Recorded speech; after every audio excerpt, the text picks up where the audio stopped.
মাত্র 300 টাকা খরচ করে আজকে চলে এলাম বগুড়া সারেকান্দি বিখ্যাত ধারাবর্ষ চরে। অনেকে এই জায়গাটাকে মিনি সুন্দরবন নামেও চেনে। আসসালামু আলাইকুম গাইস, আশা করি আপনারা সবাই অনেক ভালো আছেন। আজকে আমার দিনটা অনেক অন্যরকম হতে যাচ্ছে, আর আপনারা যদি এই ভিডিওটা স্কিপ করেন তাহলে অনেক বড় কিছু মিস করবেন। So guys, without watching any time চলুন শুরু করা যাক। চারপাশের প্রকৃতি সৌন্দর্য, নদীর বিশালতা আর চরের পরিবেশ সব মিলিয়ে জায়গাটা সত্যিই অসাধারণ। তবে এই জায়গায় যেতে হলে আমাদেরকে প্রথমে যেতে হবে হয় কালীতলা ঘাটে, না হয় মধুরাপাড়া হাটে। তো আপনারা যে ব্রিজটা দেখতে পাচ্ছেন এটা হলো মাসিরপাড়া ব্রিজ। আমরা মাসিরপাড়া ব্রিজ থেকে সরাসরি চলে এলাম মধুরাপাড়া হাটে। তো ভিডিওর সামনে যে ছোট্ট বাজার দেখতে পাচ্ছেন, এখানে জেলে ভাইরা মাছ মেরে এখানে এসে বিক্রয় করে দেয়। এই যে আপনারা ভিডিওতে যে মসজিদটা দেখতে পাচ্ছেন, এটা হলো সেই জায়গা। আমার মতো সারেকান্দি সকল ব্যক্তি এই মসজিদটাকে চেনে। তো একবার যখন এসেছি, তো চলুন আগে এই মসজিদটাই ঘুরে দেখা যাক। তো এখানে এসে সত্যি অনেক ভালো লাগলো, কারণ মসজিদটা যেমন একদিকে সুন্দর, অন্যদিকে নদীর একদম পাশে হয়, চারপাশে অনেক ঠান্ডা বাতাস। কিছুক্ষণ এখানে দাঁড়িয়ে থাকলে মনটা একদম শান্ত হয়ে যায়। তো মসজিদ ঘোরাঘুরি শেষ করে এবার আমাদের মূল গন্তব্যের দিকে যাত্রা শুরু। আমরা চলে এলাম সেই নৌকার কাছে।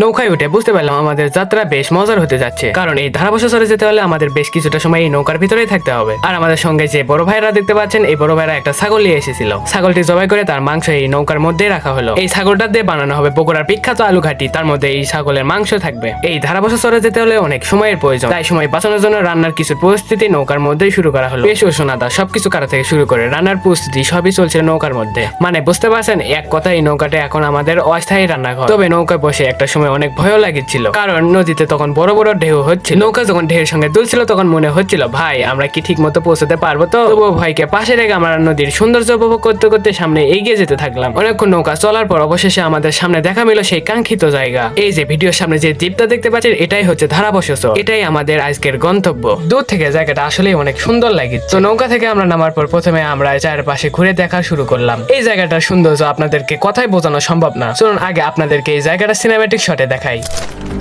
যে দেশে সেনা জানা মানুষ কোনো নাই, সে করে করে নিয়ে যায়।